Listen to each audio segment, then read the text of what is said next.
Senhor Luiz Inácio Lula da Silva, um bom dia. Eu preciso fazer algumas perguntas, algumas até óbvias, mas são para registro. O senhor tem alguma relação de parentesco ou amizade íntima com o senhor Carlos Arthur Nussmann? Não. Com o senhor Sérgio Cabral, que acabou de falar com o senhor? Não. E Leonardo Griner? Nem conheço. Perfeito. Eu faço essas perguntas porque antes do seu depoimento, não só do seu, de todas as testemunhas que vêm a juízo, elas têm que ser advertidas de que esse depoimento ele tem uma marca, que é o compromisso de não mentir em juízo. Aqui o senhor está sendo visto como testemunha de defesa, de acusação, mas não faz diferença. O papel da testemunha é ajudar a esclarecer os fatos, portanto, ajudar ao trabalho que o juízo vai realizar ao final do processo. Então, nessa condição, o senhor tem o compromisso, a obrigação, inclusive, de dizer a verdade, mencionar aquilo que sabe. Obviamente, a ressalva tem que ser feita. Eu sei que o senhor sabe de tudo isso, mas eu preciso fazer o registro, tá? Se for alguma pergunta, alguma situação que possa eventualmente lhe causar um prejuízo pessoal à sua defesa, lhe causar uma autoincriminação, uma incriminação, o senhor pode se recusar. Isso deve ser esclarecido ao juízo que delibera no momento. O senhor tem livre acesso aos seus advogados que estão, acredito que estão aí ao seu lado. O senhor tem livre acesso e os seus advogados sabem que tem também essa possibilidade de interferir e prestar, enfim, dar assistência que o senhor tem direito. Então, eu preciso fazer essa advertência que não é específica para o senhor, repito, é genérica para todos os testemunhos. Uma situação em especial agora, no caso do senhor, é preciso deixar bem claro, o senhor deve ter percebido que a imprensa está aqui, enfim, há um interesse em acompanhar o seu depoimento, acompanhar o que o senhor tem a dizer, e eu devo deixar registrado que esse momento é exclusivamente para que o senhor responda às perguntas da defesa ou das defesas, eventualmente do Ministério Público, com relação a esta ação penal. É para isso que o senhor está aqui. Então, se por parte de qualquer advogado, enfim, qualquer presente aqui, houver qualquer outro tipo de manifestação, eu vou intervir. Sempre que eu assim fizer, se eu intervier no seu depoimento, eu peço que o senhor faça silêncio e aguarde a deliberação, porque eventualmente eu posso indeferir uma pergunta e o senhor não deverá dessa forma responder. Está claro isso para o senhor? Vereador, o meu compromisso aqui é com a verdade, porque eu não acredito que hoje no Brasil tem um brasileiro que anda em busca da verdade mais do que eu. Eu estou cansado de mentiras ficou claro, e quero a verdade. Ficou claro para o senhor que o senhor, no papel de testemunha, o senhor responde apenas o que é perguntado, no limite do que é perguntado, e se for interrompido por mim, o senhor, por gentileza, silencie e aguarde a orientação. Isso está claro para o senhor? Está claro, mas aqui não é o depoimento de sim ou não. Não, eu não disse isso. Mas, por exemplo, nós não vamos fazer aqui digressões políticas sobre o passado. Essa é a preocupação. Até porque, repito, a sua posição aqui é de uma espécie de auxiliar do juízo, é de trazer informações. O senhor não está aqui se defendendo. Essa é uma posição diferenciada de um interrogatório. Isso é que eu gostaria de deixar claro para o senhor. Ok? Então, feita essa observação, eu passo a palavra para a defesa de Sérgio Cabral Filho, que foi através deles que o senhor aqui está para ser ouvido. Excelência, eu só pedir a defesa do doutor Nélio, enquanto eu estiver entendendo, depois a gente fala de novo. À vontade. Se ele puder. Se puder sentar aqui comigo, Excelência, porque eventualmente auxilia numa... O senhor Cabral, por favor, pode também. Por favor, Vou posicioná-los aqui. Fique à vontade, doutor. Obrigado, Excelência. Senhor presidente, bom dia. Meu nome é Rodrigo Roca. Eu represento aqui o governador Sérgio Cabral, que está ao meu lado. Eu gostaria de, antes de qualquer coisa, agradecer a disposição do senhor em atender o chamado da Justiça e prestar as suas declarações, que nós consideramos muito importantes, não só pelo que o senhor representa para o país, independentemente de agremiações políticas ou de movimentos partidários, mas de tudo que o senhor representou e representa para o país. E foi nessa condição e por essa razão que nós fizemos questão do depoimento do senhor aqui a respeito dos fatos que nós temos notícia, o senhor participou e conhece bem. Então eu queria agradecer a disposição. Em seguida, eu gostaria de situar a respeito da acusação, da imputação que está sendo feita, e há um parágrafo da denúncia que me parece bastante esclarecedor sobre isso. Basicamente, senhor presidente, a imputação é de que o Rio de Janeiro, através de seus representantes políticos, empresários, enfim, de que teria havido um movimento para que a candidatura do Rio de Janeiro a sediar os Jogos Olímpicos em 2016 fosse uma farsa, ou seja, de que estariam todos mancomunados para comprar votos e assim obter a vitória do Rio de Janeiro como sede dos Jogos Olímpicos. Então, há um parágrafo da denúncia, folhas 31 da denúncia, que diz exatamente o seguinte: entre agosto de 2009 e 29 de setembro de 2009, Sérgio Oliveira Cabral Santos Filho, Carlos Nussmann, presidente do Comitê Olímpico Brasileiro COB, e Leonardo Griner, diretor de operações e marketing do COB, em razão do cargo de governador do estado do Rio de Janeiro que o primeiro ocupava e dos cargos que o segundo e o terceiro ocupavam no COB, de modo consciente e voluntário, solicitaram diretamente a Arthur Soares e aceitaram promessa de vantagem devida para outrem, consistente no pagamento de ao menos 2 milhões de dólares americanos para Lamine Diak, por intermédio de seu filho Papa Massata Diak, no intuito de garantir votos para o Rio de Janeiro na eleição da cidade-sede dos Jogos Olímpicos de 2016. Senhor presidente, o senhor conhece o senhor Arthur Soares? Não. Nunca ouviu falar? O senhor não sabe alguma... Nunca ouvi falar. Certo. Nunca ouvi falar. Vamos voltar um pouco. Eu sei, até como cidadão, eu assisti, quando o senhor, em agosto de 2007, visitou, promoveu os Jogos Olímpicos e Paralímpicos, e parece que foi a primeira vez em que isso aconteceu no país, a união desses dois eventos, e do envolvimento do senhor, dos Jogos Pan-Americanos, em agosto de 2007, eu vi o envolvimento intenso do senhor nesse movimento. Eu lembro, como cidadão, que o senhor visitou o Vila do Pan e chegou aí à abertura dos Jogos Pan-Americanos. O senhor tem algo a nos informar sobre isso? O senhor se recorda desse momento? Recordo que participei dos Jogos Pan-Americanos, recordo que fui na abertura dos Jogos Paralímpicos, recordo até que marquei um pênalti, um gol de pênalti, um goleiro, Sérgio Cabral, lá no Maracanã, quando fomos começar as obras de recuperação do Maracanã. E o evento foi um evento possivelmente o mais importante Jogos Pan-Americanos já realizado no continente latino-americano. Reconhecido por todo mundo e que desmascarou aqueles que diziam que o Brasil tinha muita violência e que o Brasil não tinha condições de fazer um jogo dessa magnitude. E os Jogos, obviamente, foi a porta de entrada para que o Brasil ficasse fácil para conquistar os Jogos Olímpicos.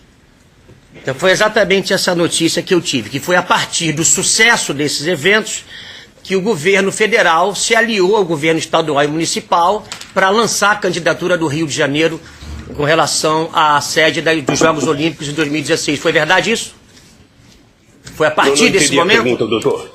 Foi a partir do êxito desses eventos. Veja, A partir desse momento, eu acho que o Brasil ganhou respeitabilidade ao nível internacional, em se tratando de país capaz de realizar um evento internacional e país capaz de dar segurança aos atletas profissionais e à imprensa que fossem participar do evento.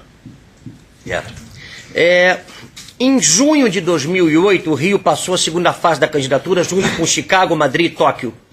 Procede que o senhor, nas suas viagens, o senhor falava com os chefes de Estado pedindo apoio ao Brasil com o argumento de que seria a primeira Olimpíada na América do Sul? Isso aconteceu? O senhor fez esse movimento? Procede. Não apenas eu, enquanto presidente, mas o Itamaraty, enquanto representação externa do governo federal, tinha o compromisso dado por mim para que em todos os países que tivesse contato com o ministro das Relações Exteriores, com presidentes, com primeiros-ministros, defendesse o Brasil, porque o Brasil já era grande demais e já estava capacitado a fazer as Olimpíadas. Entendi.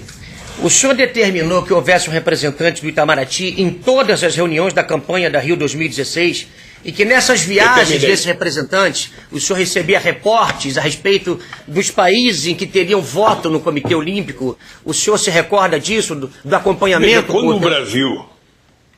Quando o Brasil foi classificado como presidente da República, o governo brasileiro tinha o compromisso de defender o Rio de Janeiro. Afinal de contas, o Rio já tinha perdido 3 tentativas. Ou seja, e nós resolvemos que o Brasil era a 6ª economia do mundo, o Brasil já estava disputando com a Inglaterra para ser a 6ª economia do mundo, o Brasil era o país que tinha o melhor protagonismo internacional. Eu, por conta dos projetos e da ajuda da sociedade brasileira, era possivelmente um dos presidentes mais respeitados no mundo, e nós tiramos proveito disso para colocar o Brasil no cenário esportivo internacional, porque eu não admitia que as Olimpíadas fossem uma coisa só de país do primeiro mundo. Entendo. E conquistamos. É verdade. O senhor esteve em diversos países da Europa, Ásia, América Latina, falando sobre a campanha da Rio 2016. No caso presente, senhor presidente, o Ministério Público Federal está, de alguma forma, estigmatizando os países africanos com relação aos votos que eles teriam e que teria sido cabalado o voto de alguns países, de alguns membros de países africanos. O senhor tem notícia disso? Ouviu falar sobre alguma coisa sobre isso? O que o senhor tem a dizer a esse respeito? Não tenho notícia disso, mas é importante ressalvar, até para orientar o próprio Ministério Público, que quando nós fomos disputar as Olimpíadas, nós tínhamos consciência de algumas coisas. Primeiro, nós tínhamos possibilidade de quebrar a hegemonia do primeiro mundo, porque nós tínhamos uma relação extraordinária com a África. É importante lembrar que em 500 anos de história do Brasil, eu fui o presidente que mais visitei a África, que mais abri embaixada na África. É importante lembrar que eu fui o presidente que mais visitei a América do Sul, mais que uma vez, que visitei o Caribe. E é importante lembrar a boa relação que a gente tinha com o primeiro mundo. Olha, isso me dava quase que a certeza que a gente poderia ganhar o direito de ir para a final, por causa da África, por causa da América Latina e por causa dos contenciosos existentes entre os países europeus. A França, que não gostava da Espanha, que não gostava da Itália, que não gostava da Inglaterra, nós precisaríamos tirar proveito disso. E, graças a Deus, nós tiramos proveito disso numa conversa com a União Africana. É importante lembrar que não foi só Olimpíadas. Por conta dessa relação de amizade, nós elegemos o diretor-geral da FAO e nós elegemos o diretor-geral da Organização Mundial do Comércio. Coisa que é uma briga mundial e que o Brasil conseguiu. Entendo. Eu tenho notícia aqui, presidente, de vamos dizer assim, uma verdadeira maratona da qual o senhor teria participado em 2008, quando o senhor, me corrija por favor se houver algum engano na informação, recém-chegado do exterior, aceitou ir com o governador aqui presente à abertura dos Jogos de Pequim, porque o seu George Bush estaria lá fazendo campanha para Chicago, o seu Zapatero para Madrid, enfim. E que em Pequim os senhores teriam se reunido com os membros do COI, na quinta-feira visitaram a Vila Olímpica de Pequim e à noite fizeram um jantar na Embaixada Brasileira com diversos membros do COI.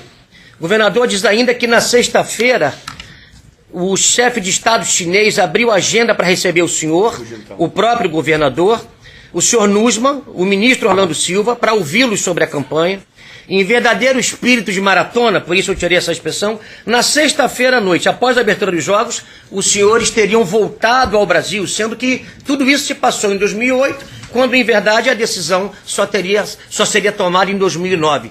Isso aconteceu? Foi exatamente assim? Aconteceu. Eu fui na China porque na China estaria praticamente todas as pessoas envolvidas nas decisões das Olimpíadas, desde chefe de estados a presidente de entidades olímpicas de cada país, e porque estaria lá o presidente Bush para defender os Estados Unidos. Eu não ia dar essa colher de chá para ele. Eu não tenho complexo de vira-lata e eu não acho que a gente perde porque o americano está lá. Eu fui lá para disputar e fui lá para mostrar que o Brasil tinha mais cacife do que eles para poder representar os Jogos Olímpicos. E foi muito extraordinário o tratamento que os chineses deram a nós. Eu sou muito grato ao presidente Hu Jintao, sabe,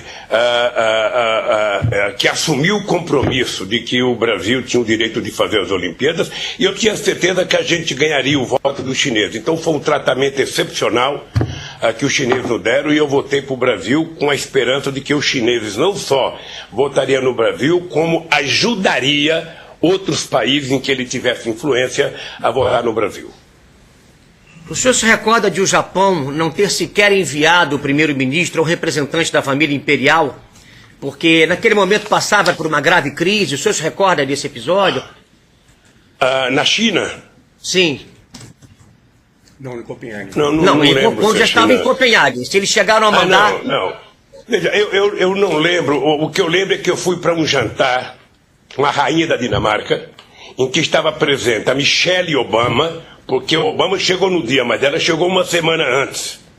E como ela era mais simpática do que ele, eu resolvi ir também para poder mostrar minha simpatia e ganhar o voto. Então eu almocei com a rainha da Dinamarca, com um japonês que estava lá, que eu acho que era o primeiro-ministro, um representante do primeiro-ministro, com o ministro José Zapatero da Espanha e com a Michelle Bachelet. A Michelle Obama. Michelle Obama. E a Oprah Winfrey. A senhora Oprah estava lá? Oprah Winfrey? O senhor se recorda disso? A Oprah Winfrey. Não se recorda? Não lembro. Artista americana. Apresentadora americana famosa. Não lembro. Eu quando é mulher assim, eu não olho. Eu só olhava para os homens porque eu queria ganhar voto. Mas eu sei que estava lá, Estados Unidos, Espanha e Japão no jantar com a rainha da Dinamarca. Certo. Perfeito. Já em Copenhague, presidente, o governador diz que além de todas essas outras viagens, o senhor estavam também o rei Juan Carlos e o primeiro-ministro Zapatero, diz que o senhor, o governador, e mais o senhor Eduardo Paes, o senhor Nussmann, o ministro Orlando Silva e o senhor João Avelange chegaram 48 horas antes para receber os membros do COI, para continuar essa campanha. O senhor se recorda disso? Em outubro de 2009, o senhor se recorda desse momento? Eu lembro que nós chegamos antes porque havia informação que o Zapatero já estava lá defendendo Madrid, havia informação de que a Michelle Obama já estava lá, sabe, derramando simpatia por tudo quanto é Copenhague da vida, e eu falei, não, vou ter que chegar lá porque nós precisamos conversar, tem que mostrar simpatia brasileira. Eu cheguei 2 dias antes e na véspera da decisão nós tivemos uma reunião com vários delegados, inclusive tem uma história com o italiano que é fantástica, porque eu convidei o cara para conversar, a Itália tinha 5 delegados, eu tinha conversado com o presidente Berlusconi e ele tinha dito que era possível que a Itália votasse no Brasil, e eu convidei o delegado para ir lá, o chefe da delegação. Ele chegou lá, nem perguntou o que eu queria, começou a falar mal do Brasil. Porque o Brasil tem muito favelado, porque o Brasil tem muita violência, porque o Brasil tem muita criança de rua, porque o Brasil tem... Depois de meia hora que ele falou, deu um murro na mesa e falei, escuta aqui, ó, deixa eu falar uma coisa para o senhor. Se tem uma delegação nesse encontro que tem obrigação moral de votar no Brasil, é italiana. Porque se vocês não estão disputando, no Brasil, entre italianos e descendentes, tem 30 milhões. Então vote no Brasil para garantir que os italianos do Brasil possam participar das Olimpíadas. Bem, não sei se ele votou. O dado concreto é que quando terminou a votação, que anunciou que era o Brasil. Ele foi o primeiro a correr para me abraçar. Eu não perguntei se votou, não, mas foi um fato inusitado. E você sabe que eu tinha convicção que o Brasil ia ganhar as Olimpíadas por conta, sabe, que o Brasil é um país que não tem contencioso. As pessoas precisam saber, se o Brasil tiver dirigente com grandeza política, o Brasil não tem contencioso no mundo. E por isso o Brasil tem chance de conquistar coisas que outros países não têm. É só o Brasil não se apequenar. E nós fomos grandes e ganhamos. Ganhamos mesmo, senhor presidente. Presidente Obama, em que momento ele apareceu? O Obama apareceu, mas em um minuto que ele apareceu, ele ficou mais tempo na televisão do que eu fiquei 2 dias lá, porra. Eu falei, bom, quando o Obama, o avião dele ficou rodando na pista uns 40 minutos, eu cheguei lá, não me deram nem 30 segundos na televisão, porra, o Obama deram 1 hora só de aeroporto. E quando o Obama chegou, ele foi falar, fez um discurso bem fraquinho, ou seja, um discurso, sabe, que não empolgou ninguém. E eu vou dizer uma coisa, doutor, a apresentação do Brasil foi simplesmente maravilhosa. Hoje é fácil falar mal. É importante que as pessoas peguem as imagens da divulgação do dia que o Brasil conquistou, para ver quantos milhões de brasileiros choraram de emoção, porque o Brasil tinha conquistado pela primeira vez a realização das Olimpíadas, que até então, fora o México, só tinha sido feito em países ricos. E Jogos Olímpicos não é para país rico. É para atletas profissionais, é para o povo. Eu sonho que um dia vai ter feito na África uma Olimpíada. Então foi muito excepcional e eu sinceramente acho que foi um momento muito. Eu vou lhe contar uma coisa, doutor. Eu era casado com a Marisa há mais de 35 anos. Eu nunca tinha visto a minha mulher chorar. E no dia que foi anunciado o Brasil, a minha mulher chorou. Eu liguei para ela, ela estava chorando no telefone porque foi uma comoção, até mostrada pela Globo. A Globo poderia fazer, hoje já que eu estou prestando depoimento aqui, mostrar o que foi a conquista do Brasil nas Olimpíadas. Presidente, o senhor se preparava para esses encontros de campanha? O senhor fazia algum tipo de treinamento? Havia alguma conversa antes, preparatória para esses encontros, não? Não, eu tinha um ensaio. O Itamaraty tinha um assessor de imprensa, sabe? Eu fiz muitas entrevistas a nível internacional. Eu acho que eu fui o cidadão que mais falou de esporte durante esse período. Eu dei entrevista em vários países. Entrevistas sobre as Olimpíadas, sobre o Brasil, sobre a grandeza do Brasil, para desmontar a canalice que os adversários faziam com o Brasil. Que o Brasil tinha muita violência, tinha muito assassinato, tinha muita criança de rua, tinha muito favelado, tinha muita fome, ou seja, tem tudo isso. Mas tem o direito de fazer as Olimpíadas. Então, eu obviamente que me preparava. Sabe? Eu lembro que uma vez, que o Tony Blair esteve no Brasil, Gordon Brown, e tinha a crise estourada, a crise de 2007 e 2008, e eu falei para o Tony Blair, eu quero que você diga ao teu povo na Europa que essa crise econômica não é por conta, não é uma crise de negro, de índio, de favelado, de criança abandonada. Essa é uma crise feita, sabe, por gente loira de olhos azuis. Tá? É uma crise feita pelos ricos, não é pelos pobres. Aí eu lembro que quando eu fui em vários países, as pessoas falavam, o senhor não gosta de olhos verdes, não gosta de olhos azuis, não gosta de olhos... Eu falei, não gosto. O que eu não quero é que culpa os negros no meu país. Senhor Luiz Inácio, por gentileza, o advogado precisa seguir com as perguntas. Excelência, eu entendo, porque é inseparável da narrativa do fato. Essas considerações são importantes, assim como aconteceu. Eu entendo, mas é só. Estou deixando fluir. Entendo. Eu agradeço por isso. Mas é preciso Obrigado, focar no. Vamos focar sim.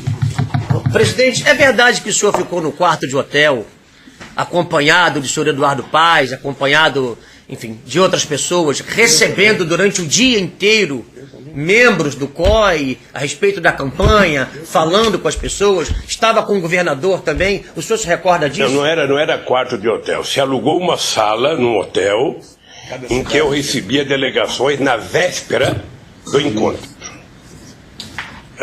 Aliás, eu estava num quarto de hotel que quando eu tomava banho a água saía para fora. porta e empurrá-lo. Eu passava o tempo com o pé puxando a água para poder evitar que invadisse o quarto do hotel. Mas, de qualquer forma, foi numa sala alugada, sabe, em que eu recebi vários delegados. Estava presente o governador Sérgio Cabral, estava presente o prefeito Eduardo Paes, estava presente o Nuno, estava presente mais um monte de assessor deles e meu, e estava presente, às vezes, o Celso Amorim, às vezes alguém do Itamaraty, a imprensa. E todas as cidades tinham também direito a esse espaço para receber? Era com todos, não? Veja, eu fiz menos reuniões com delegados. Delegado mesmo eu fiz em Copenhague. Eu fazia reunião com o chefe de Estado, com todos que eu conversei. Depois que o Rio de Janeiro foi aprovado entre os quatro, com todos os presidentes ou primeiros-ministros que eu conversei, e todos que o Celso Amorim conversou de embaixador, a gente defendia o Brasil. Certo. O senhor se recorda da diferença dos votos do Rio de Janeiro com relação ao segundo colocado? Olha, eu não sei no primeiro turno, mas eu acho que o Brasil teve a maior votação da história das Olimpíadas. Esse é um fato extraordinário. 40 votos eu ouvi, o senhor se recorda disso? Eu não sei o total, mas eu sei que foi estupendo a votação do Brasil. Foi maravilhosa. Eu se não fosse corintiano, eu tinha tido infarto lá. Porque a emoção foi muito grande. Pergunta para o Pelé, pergunta para a Hortência, para saber como é que foi a emoção. Vamos fazer isso. Presidente, em termos de autoestima do brasileiro, o que essa vitória agregou para o país, no seu entendimento? Um minuto. Olha, a realização de uma Olimpíada é um evento tão excepcional que o mundo inteiro disputa. Senhor Luiz Inácio, por gentileza. O que é isso aqui? A pergunta ela não foi deferida porque ela não tem relação com o ato do processo. Tá? O advogado tem a palavra. Presidente, uma outra pergunta. O senhor se recorda de, enquanto todos aguardavam o anúncio do resultado a respeito, enfim, da candidatura das cidades, o senhor se recorda de o governador ter tido um pico de pressão e ter precisado ser atendido pelo médico particular do senhor? O senhor se recorda desse momento? Nós estávamos no hotel e estava já começando o processo de votar quem era que ia para a final, né? Não, quem era que ia ganhar. E eu notei que tinha muita gente lá no saguão do hotel, era um hotel pequeno, e eu notei que o governador ia explodir. E eu então pedi para o médico da presidência da República dar uma olhada nele, porque ele poderia morrer antes de ver o Rio de Janeiro conquistar. Ele foi lá, o médico fez um check-up nele, daqueles, sabe, rapidinho, e não sei se deu remédio para ele, mas ele ficou mais tranquilo, porque a cara dele era de quem ia explodir. Era muita emoção, eu posso garantir, doutor Roca, que era muita emoção, era muita inquietação, porque era um momento único para o meu país. Foi até hoje. Presidente, para terminar, o senhor disse, já respondeu, eu gostaria só que ficasse muito claro.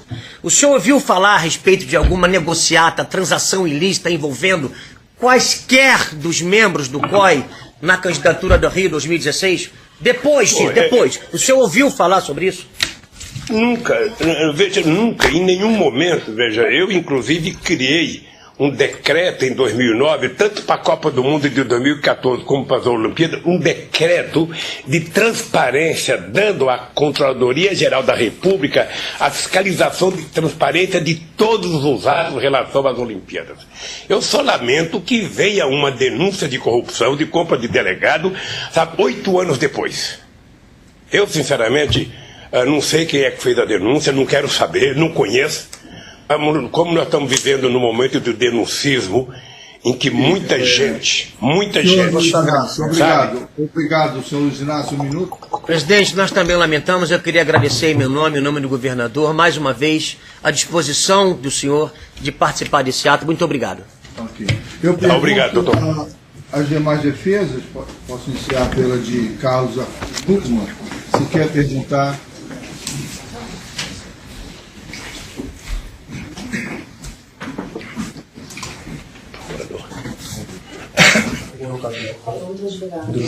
Defesa do Nussmann. A defesa de Carlos Arthur Nussmann para perguntas. Não, presidente Lula, a primeira indagação que a defesa de Carlos Arthur Nussmann faz a Vossa Excelência é no sentido de saber qual tenha sido a postura dele, Nussmann, nesse empenho de toda a nação brasileira em prol da conquista pela realização dos Jogos Olímpicos em nosso país e, sobretudo, na cidade do Rio de Janeiro. Olha, pelos momentos em que o Nussmann participou da atividade em que eu estava presente, a atitude dele foi uma atitude de muito compromisso com as Olimpíadas, sabe? E de muito compromisso com o Brasil. Eu não vi nenhuma atitude dele que pudesse desabonar nem o Brasil nem as Olimpíadas. O senhor, nos vários contatos havidos em que reuniões se efetivaram com a presença do senhor Nussmann, eventualmente do atleta Pelé, mais ainda de personalidades da administração pública, além da federal, Vossa Excelência, o governador Cabral, o prefeito Eduardo Paes, representantes do Itamaraty, essas reuniões eram reuniões com uma postura absolutamente séria, destinada meramente à luta, que era uma luta difícil, praticamente inglória, se não exitosa, para que a América do Sul e o Brasil pudessem, no Rio de Janeiro, realizar as Olimpíadas. Usa-se muito a expressão republicana, eu vou me socorrer dela para indagar se este empenho todo pode ser etiquetado, considerado como eminentemente republicano por parte de todos os nominados, mas especialmente no que concerne ao senhor Carlos Arthur Nussmann.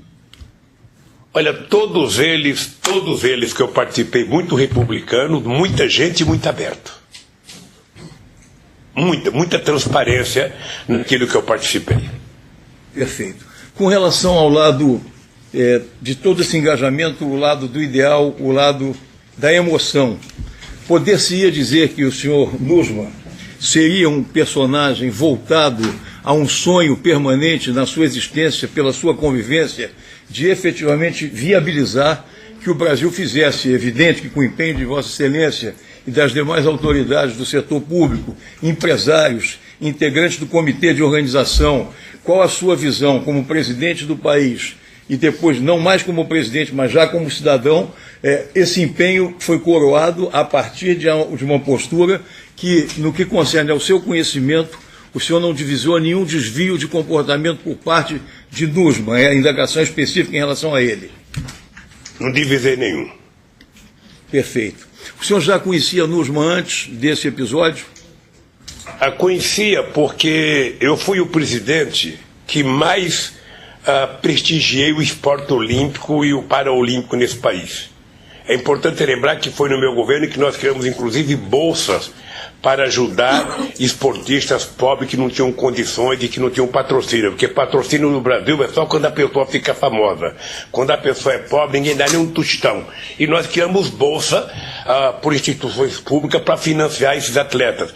E toda vez que o Brasil ia disputar alguma coisa no exterior, ou vôlei, ou basquete, ou Olimpíada, o Brasil ia no Palácio do Planalto e era categórico o Nussmann fazer discurso dizendo que o presidente Lula é o presidente que mais investiu no esporte brasileiro. Então eu nunca vi nada que o desabonasse. Foi um comportamento republicano e muito aberto e muito transparente, sempre com muita gente. Perfeito. O senhor pôde perceber, por exemplo, que ele transitando o mundo afora, em múltiplas viagens internacionais, evidentemente que não todas com a presença de Vossa Excelência, mas naquelas em que houve uma coparticipação, se ele desfrutava de uma respeitabilidade considerável no meio olímpico, no meio dos integrantes do COI, ou mesmo de países estrangeiros que tinham a função de votar para a deliberação quanto à realização das Olimpíadas no nosso país. A pergunta se atém muito ao conceito dele como homem do esporte, voleibol, confederação destinada à organização dos Jogos adiante, o empenho em si, a apresentação do projeto que Vossa Excelência enalteceu e até sugeriu que isso tivesse alguma divulgação, porque realmente o que a defesa pretende mostrar é que, ao contrário do que se apregoa e articula a denúncia, não foi uma farsa, não foi um engodo, não foi um enliço, não foi uma trapaça. Foi um ato meritório do qual a nação haverá de se orgulhar a partir da história que se escreveu nesse evento, na luta e, sobretudo, também na realização.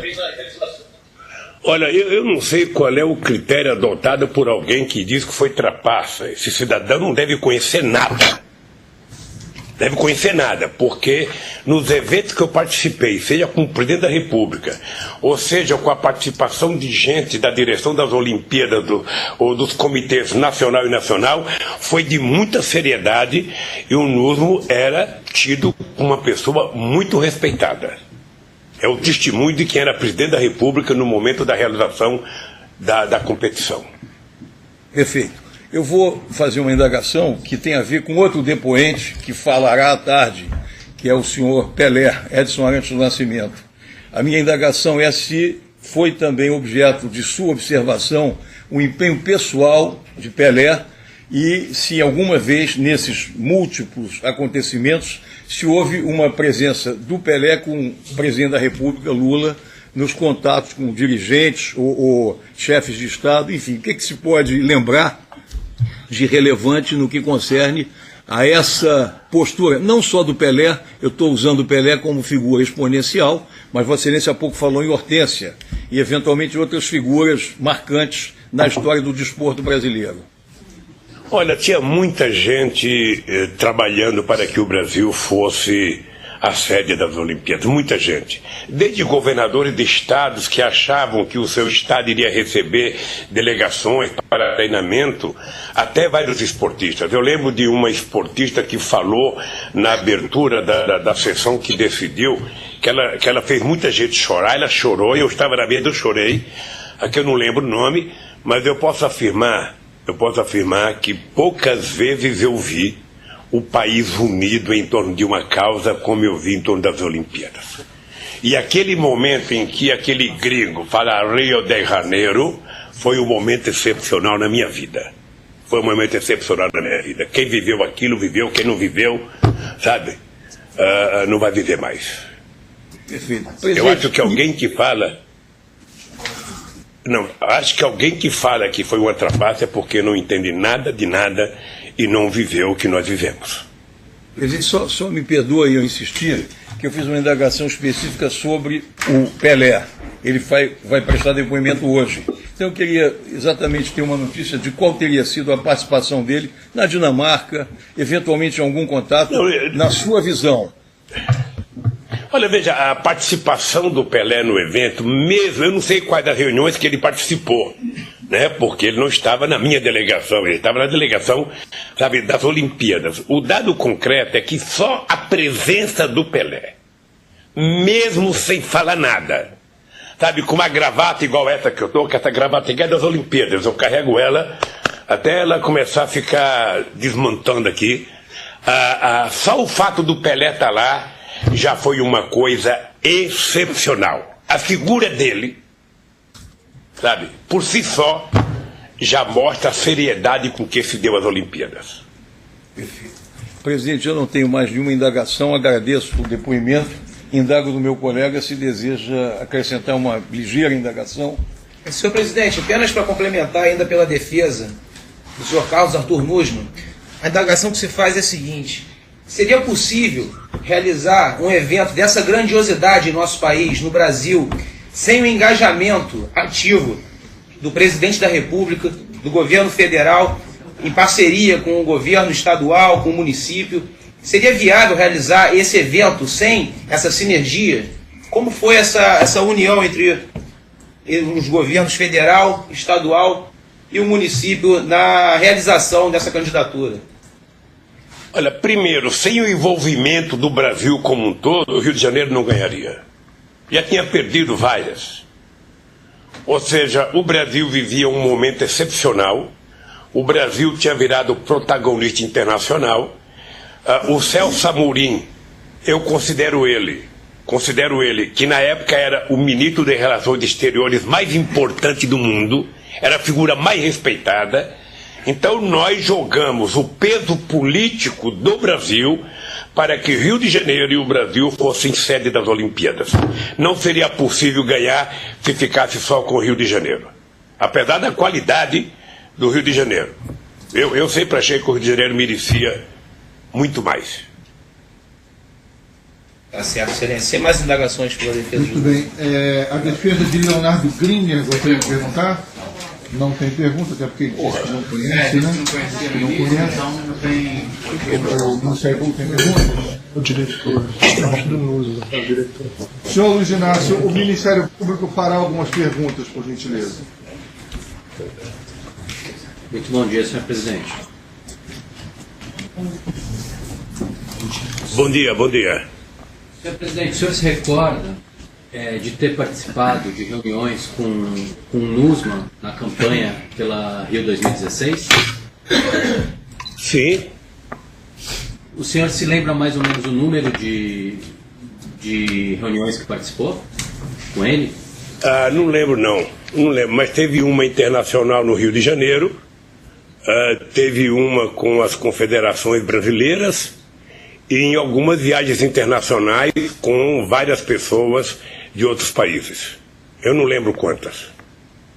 O senhor se recorda se especificamente com relação aos representantes africanos, o senhor chegou a participar de alguma reunião com o Nussmann? Eu não sei se participou. Na África eu tive reunião com a União Africana. A União Africana é uma instituição que representa 54 países. Eu já andava meio irritado porque o continente africano, com 54 países, tem menos delegado do que a Suíça, a Itália, que tem 5 cada um, e a Nigéria, com 140, acho que tem 1. Eu andava meio nervoso com isso, que era uma disparidade de representatividade, e eu lembro que eu conversei com a União Africana a respeito de que eles pudessem ajudar as Olimpíadas vindo para o Brasil, e quem sabe um dia, vindo para a América do Sul, a gente poderia levar para o continente africano umas Olimpíadas. E essa reunião foi com a presença do Nussmann também? Não sei, não lembro. Na União Africana eu acho que não, mas não lembro. Nessa reunião, que o senhor não se recorda se o Nussmann estava presente, né? Mas em nenhum momento foi tratada nenhuma promessa, troca de promessa nesse sentido de apoio dos países africanos para que o Brasil pudesse em algum momento devolver algo em troca? Houve essa promessa? Houve alguma troca de promessa? Não é assim.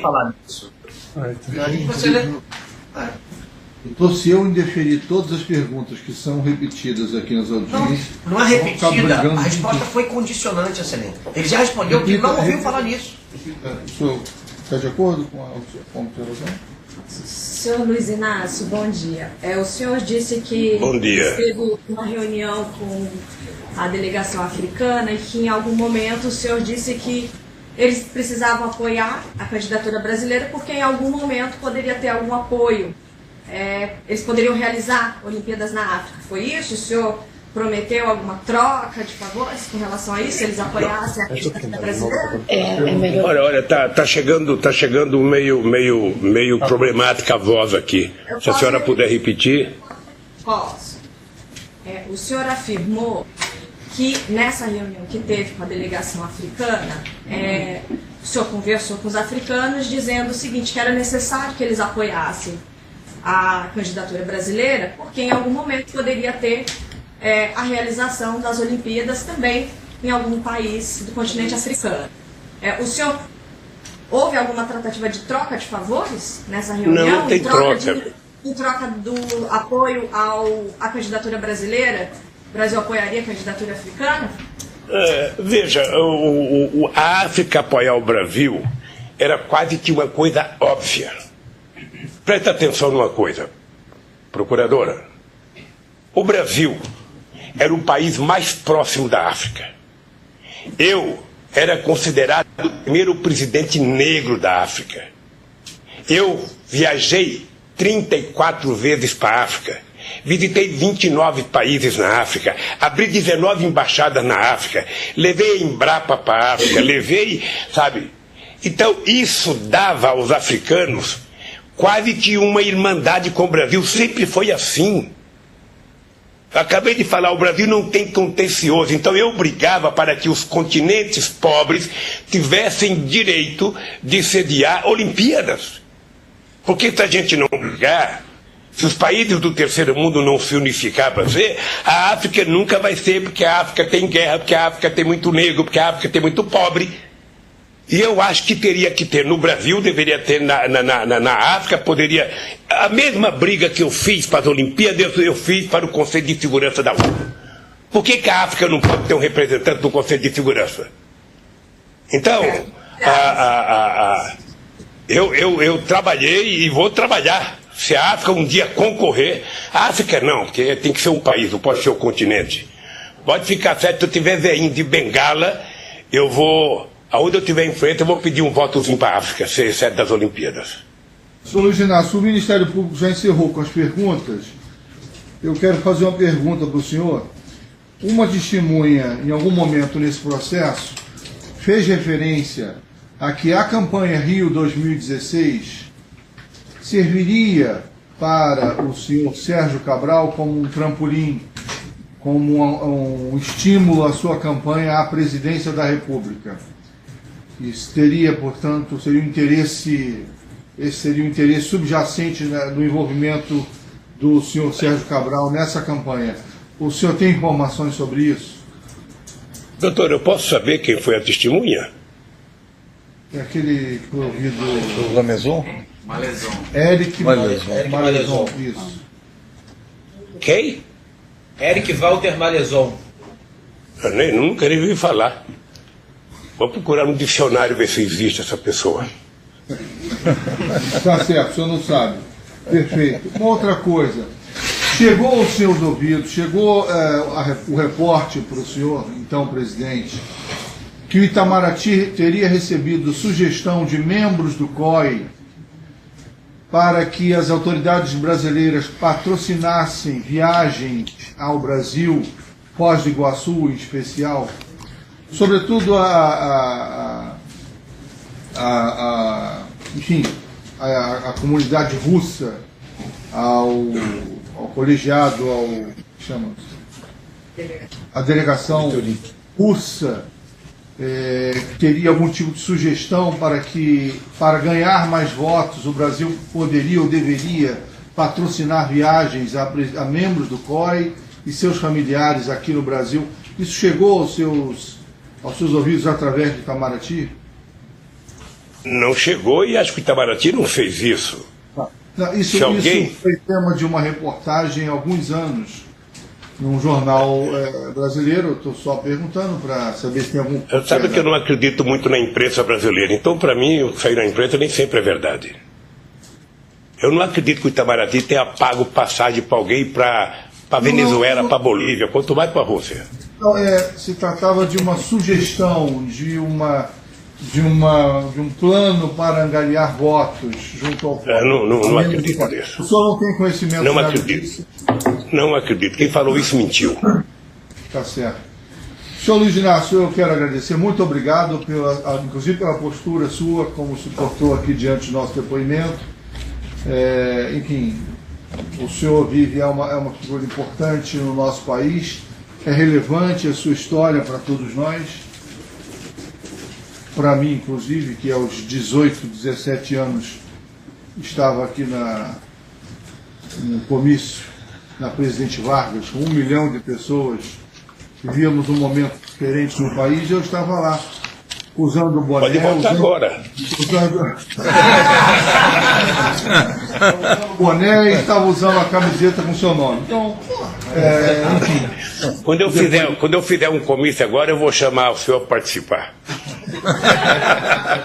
Muito obrigado pela postura e pelo depoimento. Está encerrado. Obrigado, doutor Benedetto. Obrigado. Obrigado.